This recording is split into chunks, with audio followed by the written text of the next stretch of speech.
கடவுள் ரொம்ப கருணை மிக்கவர். அதில் சிவபெருமானை பற்றி சொல்லும்போது கருணையே வடிவானவர் அப்படின்னு நம்ம சொல்லுவோம். அவரிடம் வரம் கேட்க வேண்டும் என்று தோணுகிறதல்லவா? இப்போ பழங்காலத்தில் அல்லது முற்காலத்தில் எல்லாம் பார்த்தோம்னா ரிஷிகள், முனிகள், யோகிகள் எல்லாம் தவமிருந்து சில விஷயங்களை இறைவனிடம் பெற்றார்கள் அப்படிங்கிற அந்த ரகசியத்தை, அந்த ஒரு அற்புதத்தை நம்ம கேள்விப்பட்டிருப்போம்.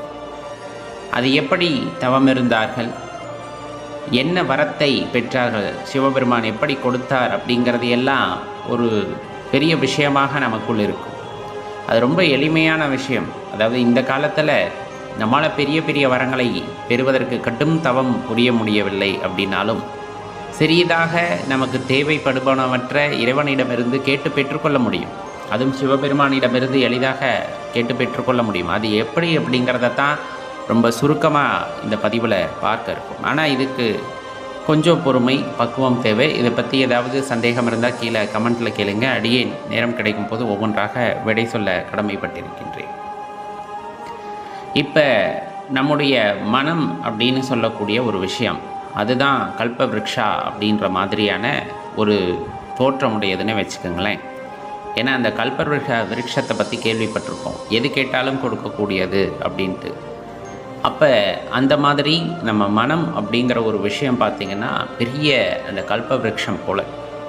நீங்கள் என்ன கேட்கிறீர்களோ அதை கொடுப்பதற்கான வாய்ப்பை ஏற்படுத்தி தரும், அல்லது அதை கொடுக்கும். பிரபஞ்சத்திடமிருந்து பெற்று கொடுக்கும். அதில் எந்த மாற்று கருத்துமே உங்களுக்கு வேண்டும். அப்போ யோகிகள் தவம் செய்தார்களே, அப்போ மனம் அப்படிங்கிறத எப்படி பக்குவப்படுத்தினா அந்த தவத்திற்கு ஈடாகும், தியானத்திற்கு ஈடாகும்? கண்டிப்பாக நீங்கள் தியானிக்கும் போது ஒரு புள்ளியிலே நம் மனதானது குவிகிறது அப்படிங்கும் போது ஒரே ஒரு சிந்தனையில் இருக்கிறது. அந்த சிந்தனையும் ரொம்ப ஆழ்ந்ததாக இருக்கிறது, அதுவும் உங்களுக்கு தேவையானதாக இருக்கிறது அப்படிங்கும் போது கண்டிப்பாக அது பிரபஞ்சத்திடம் ஒரு பெரிய விண்ணப்பமாக செல்லும். அந்த விண்ணப்பத்தை சிவபெருமான் ஈடேற்றி தருகிறார் அப்படின்னா அதில் எந்த சந்தேகம் இல்லை. வாழ்க்கையில் நமக்கு அதிகபட்சமாக என்ன தேவை அப்படிங்கிறத யோசிச்சு பாருங்களேன். பணம் காசெல்லாம் விடுங்க, நீங்கள் பாட்டுக்கு உட்காந்துட்டு எனக்கு இவ்வளோ பணம் வேணும்லாம் கேட்டுட்ருக்காதீங்க. பணம் உங்களுடைய மகிழ்ச்சியை அல்லது உங்களோட அந்த ஜாய்ஃபுல்னஸ் அப்படின்னு நம்ம சொல்லுவோம் இல்லையா, ஒரு எந்தோசியாஸ்டிக் அப்படின்னு நம்ம சொல்லுவோம். இந்த மாதிரி ரொம்ப அற்புதமான வார்த்தைகள் எல்லாம் இருக்கிறது. மன மகிழ்ச்சி அப்படிங்கிறது, அமைதித்தன்மை அப்படின்னு சொல்லக்கூடியது. இதெல்லாம் எந்த பணமும் நமக்கு கொடுக்காது.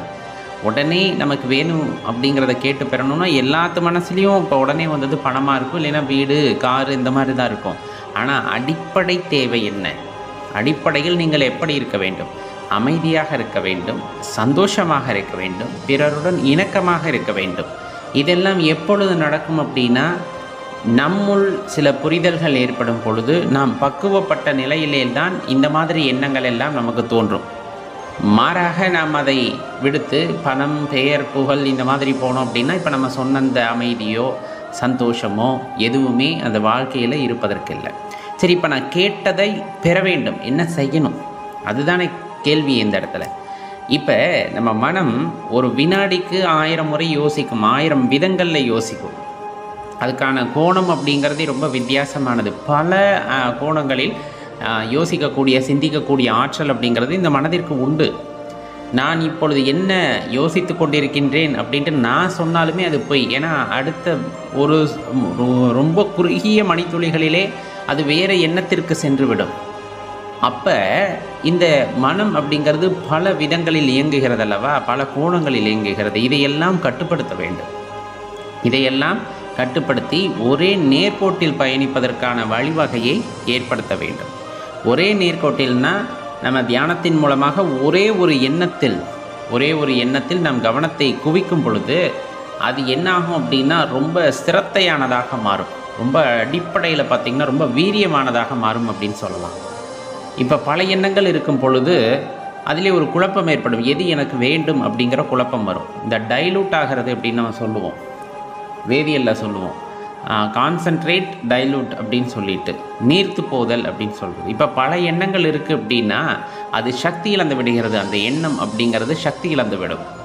அதிலே நம்மால் எதற்கு முக்கியத்துவம் தர வேண்டும் என்பது கூட நமக்கு தெரியாவிட்டால் பின்னர் அது எப்படி வலிமையானதாக மாறும் அந்த எண்ணம் அப்படிங்கிறது தான் இந்த இடத்துல கேள்வி. அப்போ உங்களுக்கு உண்மையாகவே ஏதேனும் ஒரு விஷயம் தேவைப்படுகிறது என்றால் மற்ற எண்ணங்களையெல்லாம் குறைத்துவிட்டு ஒரே ஒரு எண்ணத்தை வலிமை பெற செய்ய வேண்டும். அதை நோக்கிய பயணம் ரொம்ப முக்கியம். ஏன்னா கேட்பது முக்கியமல்ல, மீண்டும் மீண்டும் நாம் கேட்டுக்கொண்டிருக்கின்றோம், அதில் எந்த தவறும் இல்லை. ஆனால் அதற்கான ஒரு நடவடிக்கை, அதை அடைய வேண்டும் என்பதற்காக ஏதேனும் வேலை செய்தோமா அப்படிங்கிறதான கேள்வி. இப்போ உட்காந்துட்டே எனக்கு 10,000 ரூபாய் வேணும், 15,000 ரூபாய் வேணும் அப்படிங்கிற மாதிரி கேட்டுக்கிட்டே இருந்தால் பணம் அது நம்மை தேடி வராது. அதை கேட்கவும் வேண்டும், அதற்காக நாம் உழைக்கவும் வேண்டும். அப்போ இந்த 2 விஷயமும் ஒன்று சேரும் பொழுது தான் நம்ம வாழ்க்கையில் அந்த வெற்றி அப்படிங்கிற விஷயம் நம்மை தேடி வருகிறது. இல்லை என்றால் நாம் அதை தேடி ஓட வேண்டியது இருக்கிறது. அதுதான் ரொம்ப முக்கியமான விஷயம். அப்போ குவிந்த எண்ணம், அதே போல் அந்த தீவிரமான வேலை செய்யும் விதம், சொல்லப்போனால் வேகம் அப்படிங்கிறது, மனம் குவிந்து விட்டது, இது எனக்கு வேண்டும் என்ற உணர்வு என் மனதிலே ஆழமாக எழுந்து விட்டது என்றால் அந்த அளவிற்கான வேகத்தில் நாம் வேலை செய்யும் பொழுது கண்டிப்பாக இறைவன், நீங்கள் எந்த எண்ணத்தின் மீது உங்களது கவனத்தை குவித்தீர்களோ அந்த எண்ணத்தை உங்களுக்கு வரமாக தருகின்றார். சிவபெருமான் அற்புதமானவர், கேட்டதை கொடுப்பவர். ஆனால் கேட்பதற்கு முன் 1000 முறை யோசித்து விட்டு கேளுங்கள். அதுதான் இங்கே ரொம்ப முக்கியமான விஷயம். வாழ்க்கை அப்படிங்கிறத நம்ம இஷ்டத்துக்கு நடத்தணும்னு நினைக்கிறோம். ஆனால் இறைவன் உங்களுக்காக வேறு ஒரு விஷயத்தை அப்படியே அங்கங்கே மேப் பண்ணி வச்சுருப்பார். ரொம்ப அழகாக அந்த வாழ்க்கை இருந்திருக்கும். ஆனால் நம்ம இஷ்டத்துக்கு சில வரங்களை கேட்கும் பொழுது அதனால் அவர் நமக்காக கொடுத்திருந்த அந்த வாழ்க்கையிலிருந்து நாம் வேறு திசையில் பயணிக்க ஆரம்பிக்கின்றோம். அப்போ நம்மளுக்கு வேறு விதமான அனுபவங்கள் எல்லாம் அங்கே கிடைக்கிறது. அந்த அனுபவத்தை வைத்து வாழ்க்கையை தவறாக நாம் எடை போட்டு விடுகிறோம். இறைவன் காட்டுகின்ற வழி சரியானதாக இருக்கும். மனம் சொல்லும் இது வேண்டும் அப்படின்னா அதில் கவனத்தை குவியுங்கள், அதிலே கவனத்தை குவியுங்கள். அந்த விஷயமானது உங்களை தேடி வரும். இது இயல்பான வாழ்க்கையிலே இருக்கிறார்கள், ஆன்மீக வாழ்க்கையில் எல்லாம் இல்லை. ஆன்மீக வாழ்க்கையில் இருப்பவர்கள் இறைவனை மட்டுமே எண்ணத்தில் நிறுத்தி இருப்பார்கள். இறைவனை உணர வேண்டும், இறைவனை அடைய வேண்டும். அப்போ அந்த எண்ணத்திலே வலிமை சேர்க்கும் பொழுது கண்டிப்பாக இறைவன் அதற்கு வழியை காட்டுகிறார். இயல்பான வாழ்க்கையில் இருப்பவர்கள் எனக்கு இந்த கடன் தீர வேண்டும், இந்த பிரச்சனை தீர வேண்டும், திருமணமாக வேண்டும், குழந்தை பெற வேண்டும், இந்த மாதிரி பல எண்ணங்கள் இருக்கிறது. அந்த பல எண்ணத்திலே அவர்களுக்கு எது ரொம்ப முக்கியமோ அந்த எண்ணத்திலே கவனத்தை வைத்து தினம் தினம் நீங்கள் தியானித்து தினம் தினம் இதற்கெல்லாம் ஏன்னா வேண்டும் அப்படின்னு நினைக்கிறோம்.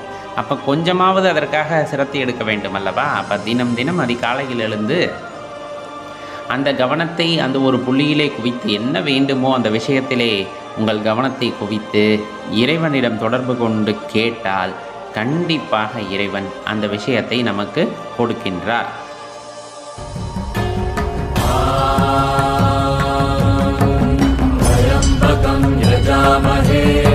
सुगन्धिं पुष्टिवर्धनम् पूर्वारुकमिव बन्धुम्